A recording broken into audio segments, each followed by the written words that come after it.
નમસ્કાર, આપ જોઈ રહ્યા છો મંતવ્ય ન્યૂઝ અને સિટી લાઈવ સાથે હું છું નંદની। સમાચારોની શરૂઆત કરીશું જેમાં ગાંધીનગરમાં ફરી એકવાર રફતારનું આતંકની ઘટના સામે આવી છે। રાંદેસણ વિસ્તારમાં સિટી પલ્સ સિનેમા પાસે હિટ એન્ડ રનની ઘટના બની છે। આ ઘટનામાં બેફામ કાર ચાલકે 3 થી 4 ટુ વ્હીલરને અડફેટે લીધી હતી। હિટ એન્ડ રનની ઘટનામાં 4 વ્યક્તિના ઘટના સ્થળે જ મોત નીપજ્યા હતા, ત્યારે અન્ય 2 લોકોને સારવાર માટે સિવિલ હોસ્પિટલ ખસેડવામાં આવ્યા હતા। આ મામલે પોલીસે તાત્કાલિક પહોંચીને આરોપીને દબોચી લીધો હતો। ગાંધીનગરમાં બનેલી આ ઘટનામાં 4 લોકોના ઘટના સ્થળે જ મોત થયા હતા અને 2 લોકો ગંભીર રીતે ઈજાગ્રસ્ત થતા તેમને સારવાર અર્થે ખસેડવામાં આવ્યા હતા। બેફામ કાર ચાલકે 3 થી 4 ટુ વ્હીલરને અડફેટે લીધી હતી, જે બાદ હિટ એન્ડ રનની ઘટનામાં 4 વ્યક્તિઓના મોત થયા છે અને 3 થી 4 ટુ વ્હીલરોને બેફામ આવતી કારે ટક્કર મારી હતી અને પોલીસે તાત્કાલિક પહોંચીને આરોપીને દબોચી લીધો હતો। ગૃહપ્રધાને પણ કહ્યું છે કે આને મામલે હવે કડક કાર્યવાહી થશે અને 4 વ્યક્તિના મોત થતા લોકોમાં રોષ ફાટી નીકળ્યો હતો। સિટી પલ્સ સિનેમા પાસે આ સમગ્ર હિટ એન્ડ રનની ઘટના બની હતી। 4 વ્યક્તિના મોત થતા હવે લોકોમાં પણ ઉગ્ર આક્રોશ જોવા મળ્યો હતો। ટોળાએ આરોપીને લઈ જતી પોલીસની ગાડીને રોકી હતી અને તેને ગાડીમાંથી ઉતારીને આરોપીને માર માર્યો હતો। હિટ એન્ડ રનની આ ઘટના બની છે। ગાંધીનગર ખાતે સવારે આ ઘટના બની હતી। ઉશ્કેરાયેલા ટોળાએ આરોપીને રીતસર જોડી નાખ્યો હતો, જ્યારે પોલીસની ગાડી આરોપીને લઈ જતી હતી તે સમયે પણ પોલીસની ગાડીને પણ રોકી હતી, જે બાદ પોલીસની ગાડીમાંથી આરોપીને ખેંચીને માર માર્યો હતો અને હવે સ્થાનિકોમાં પણ ઉગ્ર આક્રોશ ફેલાયો છે। ગાંધીનગરમાં ફરી એકવાર રફતારનો કહેર જોવા મળ્યો છે અને આ અકસ્માતમાં 4 વ્યક્તિઓના ઘટના સ્થળે જ મોત થયા હતા અને અન્ય 2 લોકો ઈજાગ્રસ્ત થયા હતા। ઈજાગ્રસ્ત લોકોને તાત્કાલિક સારવાર અર્થે હોસ્પિટલ ખાતે પણ ખસેડવામાં આવ્યા હતા અને ગાંધીનગરના રાંદેસણ પાસે આ હિટ એન્ડ રનની ઘટના બની હતી અને સિટી પલ્સ સિનેમા પાસે આ સમગ્ર ઘટના બની છે। આપણી સાથે કિંજલ બોરીસા લાઈવ જોડાઈ ગયા છે। જે કિંજલ, જે પ્રમાણે આ સમગ્ર હિટ એન્ડ રનની ઘટના બની છે અને તેમાં 4 લોકોના મોત થયા છે અને હવે ગૃહપ્રધાન દ્વારા પણ નિવેદન આપવામાં આવ્યું છે કે હવે કડક કાર્યવાહી થશે, શું કહેશો?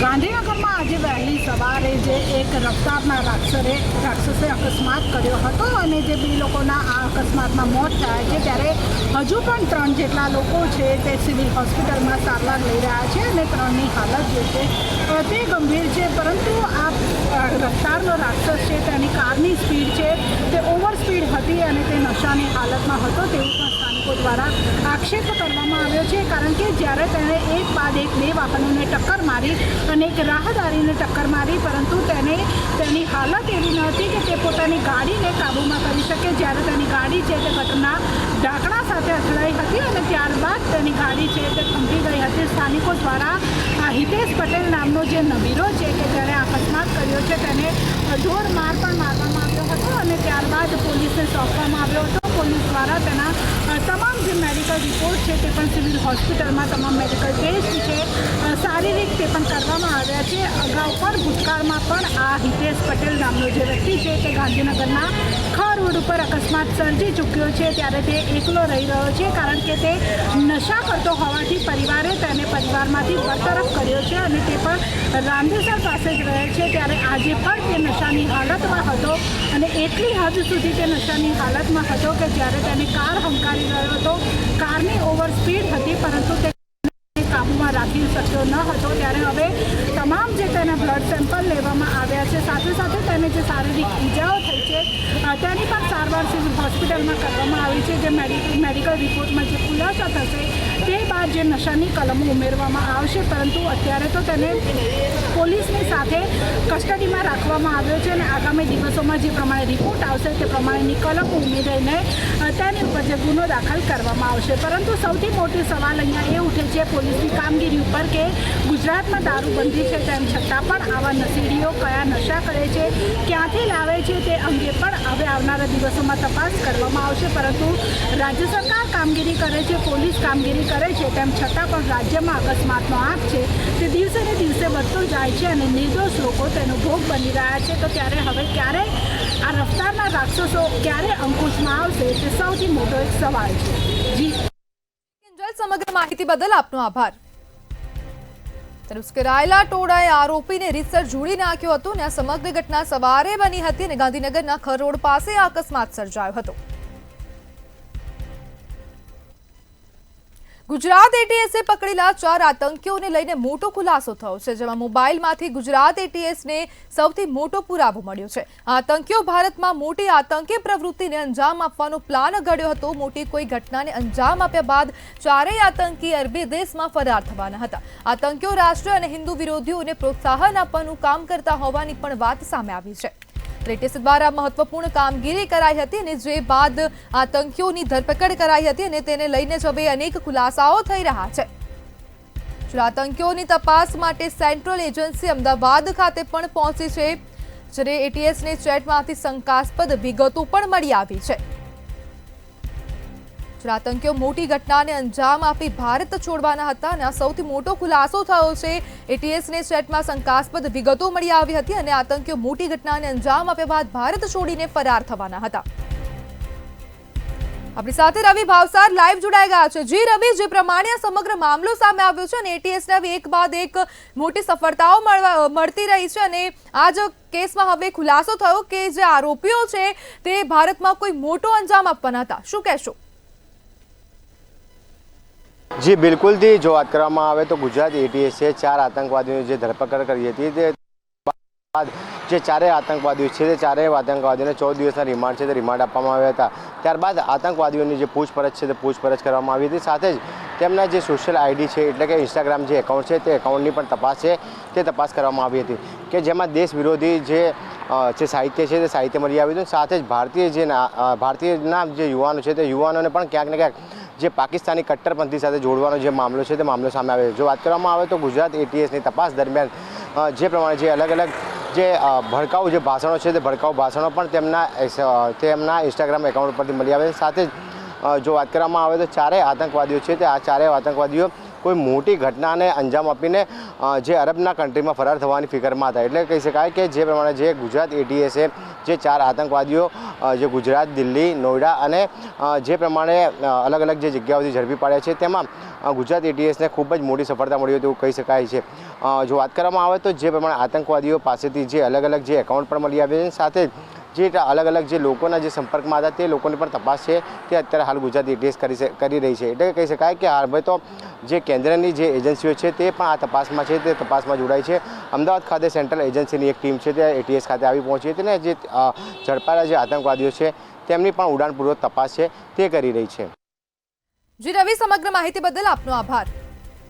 ત્યારે આતંકીઓ મોટી ઘટનાને અંજામ આપ્યા બાદ ભારત છોડવાની ફિરાકમાં હતા અને ભારતમાં કોઈ મોટી આતંકી પ્રવૃત્તિ કરવાની ફિરાકમાં હતા, જે બાદ તેઓ ભારત છોડીને પણ રવાના થવાના હતા અને આ એટીએસને સૌથી મોટી સફળતા મળી છે। એટીએસની તપાસમાં એક બાદ એક નવા ખુલાસાઓ થઈ રહ્યા છે અને આ ચારેય આતંકીઓ હાલ રિમાન્ડમાં છે। અમદાવાદ એટીએસ દ્વારા ચારેય આતંકીઓની ધરપકડ 2 દિવસ પૂર્વે કરવામાં આવી હતી। આતંકી હુમલા માટે જીસાને હથિયાર પણ વસાવ્યા હતા તેવો પણ ઘટસ્ફોટ થયો છે, જ્યારે દિલ્હીનો મોહમ્મદ કૈફ પાકિસ્તાનના સંપર્કમાં હતો। આતંકી હુમલા માટે જીસાને હથિયાર પણ વસાવ્યા હતા અને એટીએસની તપાસમાં મહત્વપૂર્ણ ખુલાસાઓ થઈ રહ્યા છે। આતંકી હુમલા માટે જીસાને હથિયારો પણ વસાવ્યા હતા અને જ્યારે અન્ય એક આતંકી પાકિસ્તાનીના સંપર્કમાં હતો।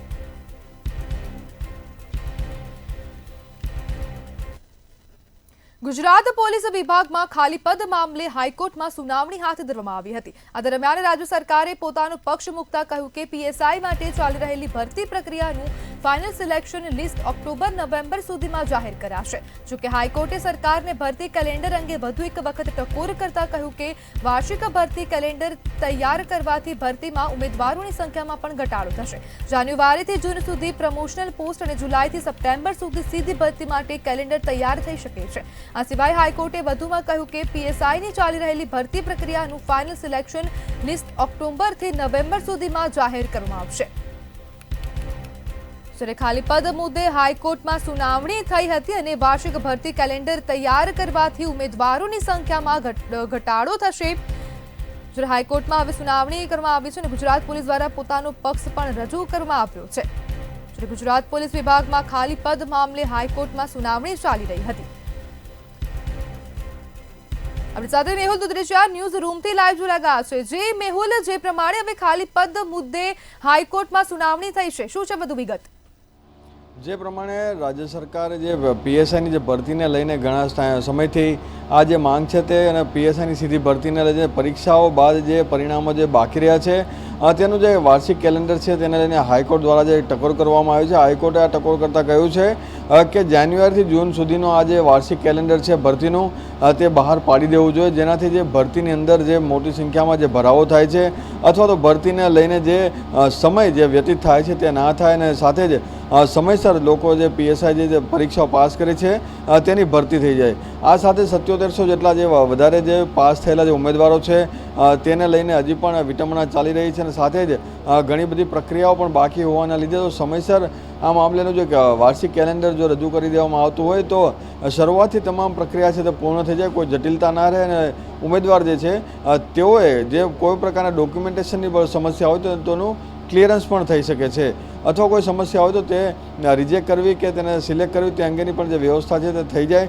પરંતુ જો વાર્ષિક કેલેન્ડર સમયસર રાખવામાં આવે તો તમામ જે પ્રશ્નોનું નિરાકરણ આવી શકે છે। રાજ્ય સરકારે પણ આ મામલે હાઈકોર્ટને કહ્યું છે કે આગામી દિવસોમાં જે સમયસર આ વાર્ષિક કેલેન્ડર તૈયાર કરી દેશે અને સાથે સાંત્વના પણ આપી છે। એટલે કે હવે જો પીએસઆઈની જે ભરતી છે અને હાઈકોર્ટની ટકોર છે તે બાદ ભરતી પ્રક્રિયા છે તે સરળ થાય તેવી શક્યતા છે।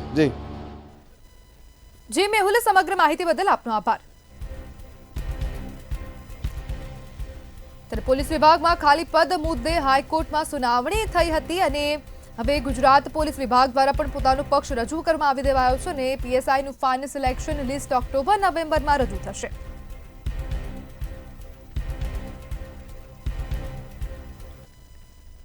વડોદરામાં ડભોઈ રોડને જોડતું કેલનપુરનો બ્રિજ જોખમી હાલતમાં છે। ગંભીરા બ્રિજ દુર્ઘટના બાદ પણ સ્થાનિક તંત્ર નિંદ્રાધીન છે। ડભોઈ વડોદરાને જોડતો 40 વર્ષ જૂનો બ્રિજ જર્જરિત છે। સ્થાનિક લોકોમાં ભય અને તંત્ર સામે અસંતોષનો માહોલ છે। ગંભીરા જેવી બીજી દુર્ઘટના ન બને તે માટે પગલાંની માંગ કરાઈ છે। ગંભીરા બ્રિજ દુર્ઘટના બાદ પણ હવે સ્થાનિક તંત્ર નિંદ્રામાં જોવા મળી રહ્યું છે અને ડભોઈ વડોદરાને જોડતો 40 વર્ષ જૂનો બ્રિજ જર્જરિત હાલતમાં જોવા મળી રહ્યો છે। ત્યારે વડોદરામાં વધુ એક જોખમી બ્રિજ જોવા મળ્યો છે અને સ્થાનિક તંત્ર દ્વારા કોઈપણ પ્રકારની કાર્યવાહી કરવામાં આવી નથી અને બ્રિજના સળિયા બહાર આવી ગયા છે અને દુર્ઘટનાનો વધતો ખતરો જોવા મળી રહ્યો છે। ગંભીરા બ્રિજ દુર્ઘટના બાદ પણ સ્થાનિક તંત્ર હવે નિંદ્રામાં જોવા મળી રહ્યું છે। માર્ગ મકાન વિભાગની નિષ્ક્રિયતા પર લોકમુખે હવે ચર્ચાઓ થઈ રહી છે। ત્યારે સ્થાનિક લોકોમાં પણ અનેક પ્રશ્નો ઊભા થયા છે અને લોકો પ્રશ્ન કરી રહ્યા છે કે શું બ્રિજનું સમારકામ થશે કે નહીં। જ્યારે જર્જરિત હાલતમાં વડોદરાને જોડતો આ વધુ એક બ્રિજ જોવા મળી રહ્યો છે અને માર્ગ મકાન વિભાગ દ્વારા પણ કોઈપણ પ્રકારની કાર્યવાહી હજુ સુધી કરવામાં આવી નથી અને બ્રિજ ઉપરથી ભારે વાહનો પણ પસાર થઈ રહ્યા છે। સ્થાનિક લોકોમાં ભય અને તંત્ર સામે અસંતોષનો માહોલ ફેલાયો છે। ગંભીરા જેવી બીજી દુર્ઘટના ન બને તે માટે પગલાંની હવે માંગ કરવામાં આવી રહી છે। વડોદરામાં વધુ એક જોખમી બ્રિજ જોવા મળી રહ્યો છે।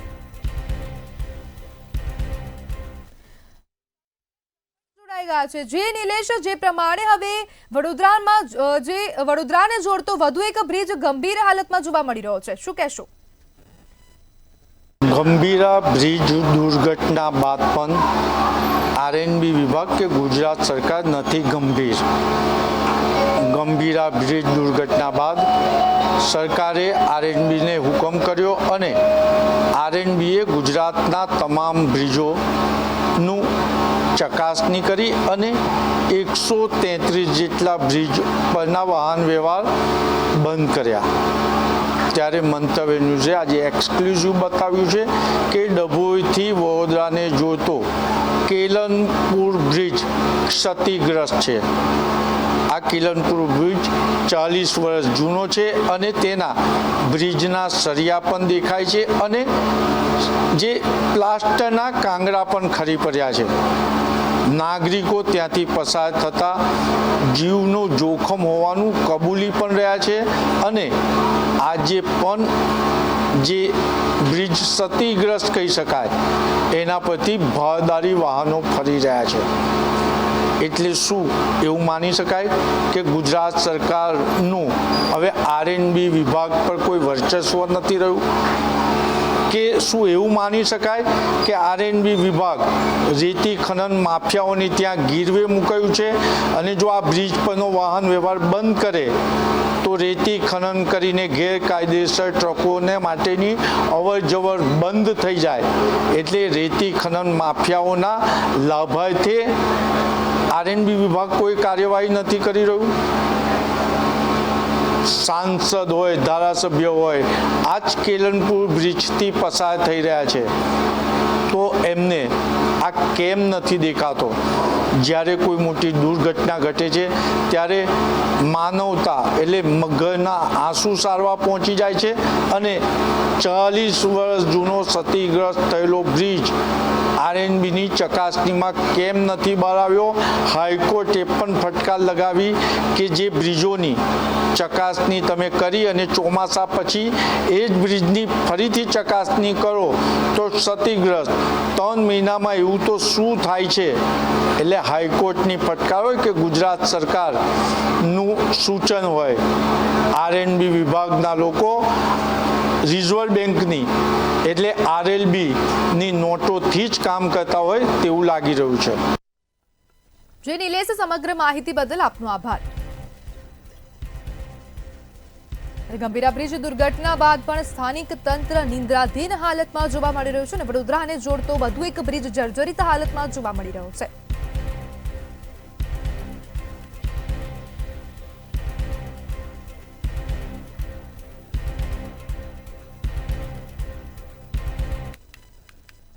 સુરત પાલિકાના વરાછા ઝોનમાં ખાડી કિનારે આવેલું સમ્રાટ એપાર્ટમેન્ટ 24 જુલાઈ 2025ના રોજ નમી પડતા પાલિકાએ એપાર્ટમેન્ટ ખાલી કરાવ્યું છે. એપાર્ટમેન્ટમાં 10 પરિવાર રહે છે. અચાનક ખાલી કરાવતા વસવાટ કરનારાઓમાં ગભરાટ ફેલાયો છે. જોકે પાલિકાએ મોડું કોમ્યુનિટી હોલમાં વૈકલ્પિક વ્યવસ્થા કરી હતી. કેટલાકે તો સંબંધીઓના ઘરે રહેવાની ફરજ પડી છે. એપાર્ટમેન્ટમાં રહેતી મહિલાએ જણાવ્યું હતું કે બિલ્ડિંગ નમી પડ્યું ત્યારે 2 નાના બાળકો સાથે ઘરે હતા. ખૂબ જ ડરી ગઈ હતી અને તાત્કાલિક ખાલી કરવાનું કહેવામાં આવ્યું હતું. અમારા 2 બાળકોને બીજાને ઘરે રાતે રાખ્યા હતા, જ્યારે અમે થોડો ઘણો સામાન રાત્રે સંબંધીના ઘરે ખસેડ્યું હતું. અમારા માતાજી પણ લેવા દીધા ન હતા. સુરતમાં ખાડી કિનારે એપાર્ટમેન્ટ નમી પડતા ખાલી કરવામાં આવ્યું હતું. સુરતથી આ મામલો સામે આવ્યો હતો, જેમાં એક તરફનો ભાગ નમી પડતા હવે દોડધામ મચી ગઈ હતી અને એપાર્ટમેન્ટને તાત્કાલિક રીતે ખાલી કરવામાં આવ્યું હતું. આપણી સાથે રાબ્યા સાલે જોડાઈ ગયા છે. જી રાબ્યા, સુરતમાં જે સમ્રાટ બિલ્ડિંગ છે તેને જે એક સાઈડ નમી પડ્યો હતો તે બાદ તાત્કાલિક ધોરણે ખાલી કરાયો હતો, શું કહેશો? સુરત ખાતે અનેક ઇમારતો જર્જરિત છે અને આ ઇમારતો ક્યારે ધરાશય થાય, ક્યારે નમી પડે ને કોઈ નથી જાણતું.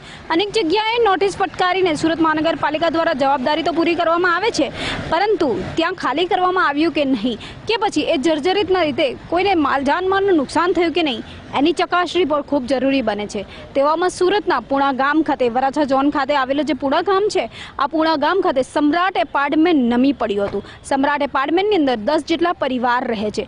આ પરિવાર આજે સમ્રાટ એપાર્ટમેન્ટ નમી પડતા ગભરાઈ ગયું હતું અને સમ્રાટ એપાર્ટમેન્ટ જ્યારે નમી પડ્યું ત્યારે ભગદડ મચી ગઈ હતી અને લોકો આ એપાર્ટમેન્ટ નમી પડતા ત્યાં ઘૂસી આવ્યા અને સામાનો બહાર ફેંકવા માંડ્યા અને જે 10 પરિવાર છે તેમને બહાર કાઢવાનો પૂરો પ્રયાસ ત્યાંથી કરવામાં આવ્યો, પરંતુ આ પરિવારોની સાથે જે મહિલાઓ છે, બાળકો છે, આ તમામને ખૂબ જ અગવડ પડી હતી. વ્યવહારિક છે કે આ એપાર્ટમેન્ટ લાંબા સમયથી જર્જરિત હતું. અહીં નોટિસો પણ ફટકારવામાં આવી હતી, પરંતુ નોટિસ ફટકાર્યા બાદ માત્ર પોતાની જવાબદારી પાલિકાએ પૂરી કરી લીધી અને ત્યારબાદ આ એપાર્ટમેન્ટ નમી પડ્યું. એપાર્ટમેન્ટ નમી પડતા ત્યાંના રહીશો, ત્યાંના જે રહેવાસીઓ, જે એપાર્ટમેન્ટના પરિવારો કહી શકાય ને, તે ગભરાઈ ગયા હતા.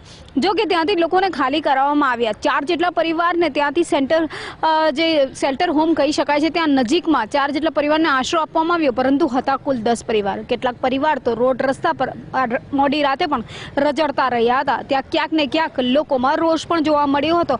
અચાનકથી સમ્રાટ એપાર્ટમેન્ટ આ રીતે નમી પડતા લોકો અટવાયા હતા.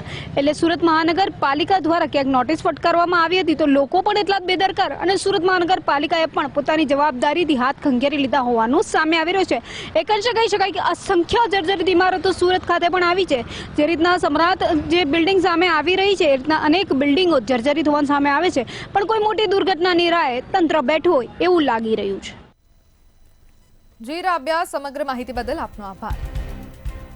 સુરતમાં ખાડી કિનારે એપાર્ટમેન્ટ નમી પડતા તાત્કાલિકપણે ખાલી કરાયું હતું, જે બાદ એપાર્ટમેન્ટ અચાનક ખાલી કરાવતા 10 પરિવાર રસ્તા પર જોવા મળ્યા હતા અને જર્જરિત જે બિલ્ડિંગ છે એક તરફ નમી પડ્યું હતું અને અફરાતફરીનો માહોલ પણ સર્જાયો હતો. એપાર્ટમેન્ટમાં 10 જેટલા પરિવારો વસવાટ કરે છે.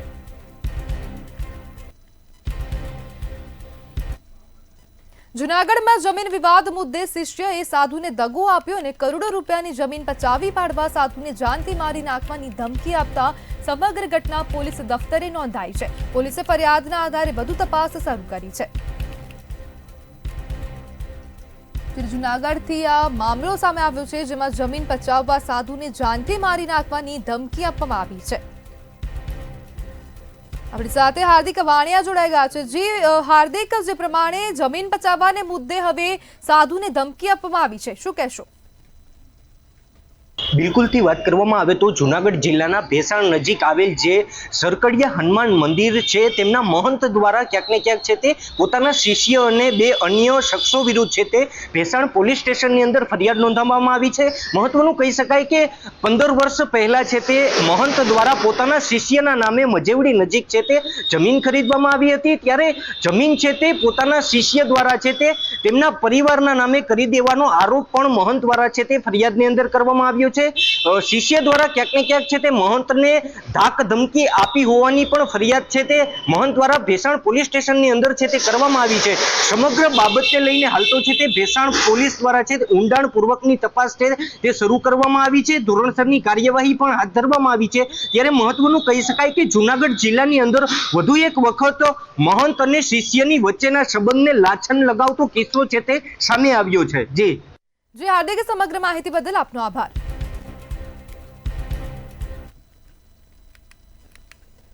રાજકોટ શહેરના જામનગર રોડને રેલનગર વિસ્તાર સાથે જોડતા રેલનગર અંડરબ્રિજની સમસ્યા નિર્માણ થઈ ત્યારથી જ યથાવત રહી છે. આ વર્ષે 3 મહિના સુધી લાખો રૂપિયાના ખર્ચે કરાયેલું સમારકામ નિર્થક સાબિત થયું છે અને 55 થી 60 લાખનો ખર્ચ પાણીમાં ગયો હોય તેવું લાગી રહ્યું છે.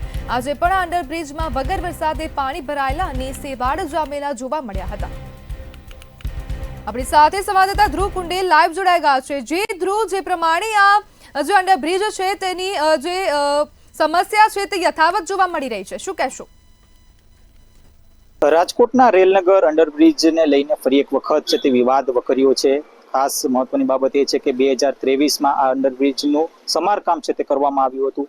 અવારનવાર ત્યાં જે લોકોનો જે અકસ્માતો થાય છે તે પ્રકારની જે સમાચારો છે તે મળતા હોય છે આરએમસીને, છતાંય કોઈ પણ પ્રકારની કાર્યવાહી ત્યાં હાલ હજુ સુધી થઈ નથી. અને 2023માં જ્યારે આનું સમારકામ જ્યારે કરવામાં આવ્યું ત્યારે કહી શકાય કે ત્યારે અંદાજિત 50 લાખથી પણ વધુ રકમ ખર્ચવામાં આવ્યા હતા. છતાંય જે સ્થિતિ છે તે યથાવત છે. ત્યાંના જે રહીશો છે તેઓને ત્યાંથી અવર જવર કરવા માટે ખૂબ જ હાલાકીનો સામનો કરવો પડે છે. સતત પાણીનો જે જથ્થો છે ત્યાં જામ્યો હોય અને તેના કારણે સેવાળ થાય છે અને તેના જ કારણે કહી શકાય કે ત્યાં અકસ્માતનો ભય છે તે વધારે સેવાઈ રહ્યો છે. ત્યારે ખાસ જ્યારે આ જે બ્રિજ જ્યારે બન્યો છે ત્યારે 17 કરોડના ખર્ચે છે આ બ્રિજ બન્યો હતો અને તેમાં પણ આ બ્રિજ બન્યા બાદ સ્થિતિ યથાવત છે, જ્યાં પાણીની જે જથ્થો છે તે જથ્થો ભરાયેલો હોય છે અને તેના જ કારણે અનેક વખત અકસ્માતો સર્જાય છે. હવે આ મુદ્દે વિપક્ષ પણ સત્તા પક્ષ ઉપર હાવી થઈ રહ્યો છે. ત્યારે આ મામલે એવું કહી શકાય કે આગામી સમયમાં જો સ્થિતિ સુધારવામાં નહીં આવે, હજી જો તેની જે સમારકામ નહીં કરવામાં આવે તો ક્યાંક ને ક્યાંક વિપક્ષે આંદોલનની ચીમકી પણ આપી છે. ખાસ તો આ જે વિસ્તાર છે એટલે કે રેલનગર વિસ્તાર છે, આ રેલનગર વિસ્તારમાં અંદાજિત 2.5 લાખથી પણ વધુ ની વસ્તી છે અને આ વસ્તીની અવર જવર છે તે અંડરબ્રિજ થઈને જ થતી હોય છે. ત્યારે ફરી એક વખત આ જે અંડરબ્રિજને લઈને વિવાદ છે તે વકર્યો છે. જી ધ્રુવ, સમગ્ર માહિતી બદલ આપનો આભાર. મહેસાણા જિલ્લાની સૌથી મોટી સહકારી bank the Mehsana urban cooperative બેંકની ચૂંટણી પ્રક્રિયા શરૂ કરવામાં આવી છે. આ ચૂંટણીમાં 8 ડાયરેક્ટરોની બેઠકો માટે 69 ઉમેદવારી ફોર્મ ભરાયા છે. ચૂંટણીમાં આજે ફોર્મ પરત ખેંચવાનો છેલ્લો દિવસ હતો, ત્યારે ધારાસભ્ય મુકેશ પટેલે ઉમેદવારી ફોર્મ પરત ખેંચતા ચૂંટણીમાં કુલ 68 ઉમેદવારો મેદાનમાં છે. સાથે અલ્પેશ પટેલ લાઈવ જોડાઈ ગયા છે. જી અલ્પેશ, જે પ્રમાણે આ ધારાસભ્ય મુકેશ પટેલે ઉમેદવારી ફોર્મ પરત ખેંચ્યું છે અને છેલ્લે 68 ઉમેદવારો મેદાનમાં છે, શું કહેશો? ગુજરાતની બીજા નંબરની બેંક ગણાતી એટલે મહેસાણા અર્બન બેંક અને તેની ચૂંટણીને લઈને પડઘમ વાગી ગયા છે આજે.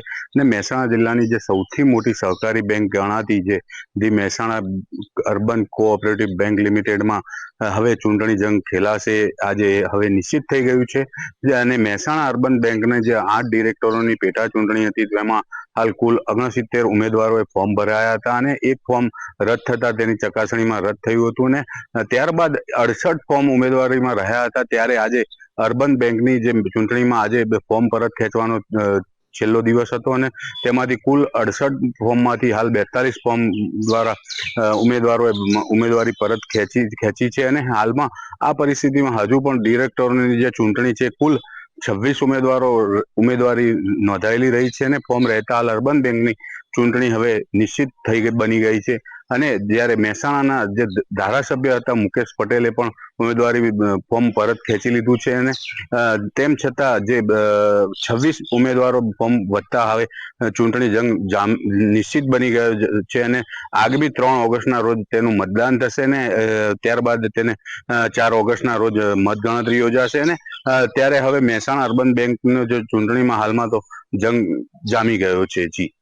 જી અલ્પેશ, સમગ્ર માહિતી બદલ આપનો આભાર. તો સિટી લાઈવમાં બસ હાલ આટલું જ. વધુ માહિતી માટે જોતા રહો મંતવ્ય ન્યૂઝ. નમસ્કાર.